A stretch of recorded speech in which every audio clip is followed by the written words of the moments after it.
अमितने आयफोन खरेदी केला। त्याने 50,000 रुपये कॅश दिली आणि बाकीच्या पेमेंटसाठी क्रेडिट कार्ड स्वाईप केलं।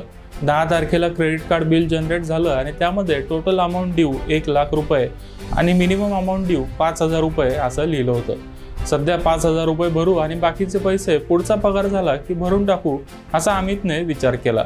मात्र पुढच्या महिन्यातलं क्रेडिट कार्डचं स्टेटमेंट बघून त्याला धक्का बसला। आता केवळ 95,000 रुपये भरावे लागतील असं अमितला वाटत होतं। मात्र बिलामध्ये रक्कम होती 98,420 रुपये। क्रेडिट कार्ड कंपनीने 95,000 रुपयावर दरमहा 3.6% व्याज आकारलं होतं। जर त्याने या महिन्यात ही रक्कम नाही भरली तर क्रेडिट कार्ड कंपनी पूर्ण 98,420 रुपयावर पुन्हा एकदा व्याज आकारेल। म्हणजेच 3.6% हा व्याजदर दर महिन्याला कंपाऊंड होणार आहे। याचाच अर्थ वार्षिक व्याजदर झाला तब्बल 52.86%। ज्यावेळेला आपण क्रेडिट कार्डवर मोठी शॉपिंग करतो त्यावेळेला आपल्याकडे 3 पर्याय असतात। सगळ्यात पहिला आणि चांगला पर्याय म्हणजे पूर्ण रक्कम भरण्याचा असतो। असं केलं तर खऱ्या अर्थाने आपल्याला क्रेडिट कार्डचा फायदा होतो।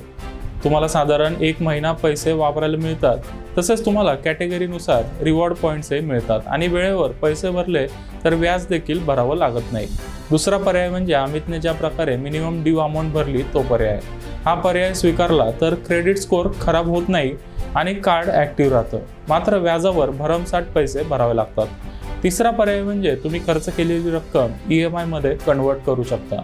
समजा अमितने 95,000 रुपयाची रक्कम 3 किंवा 6 महिन्याची EMI मध्ये कन्वर्ट केली असती तर त्याला 52% व्याज लागलं नसतं। त्याला साधारण वार्षिक 16 ते 18% व्याजदराने EMI ची फॅसिलिटी मिळाली असती।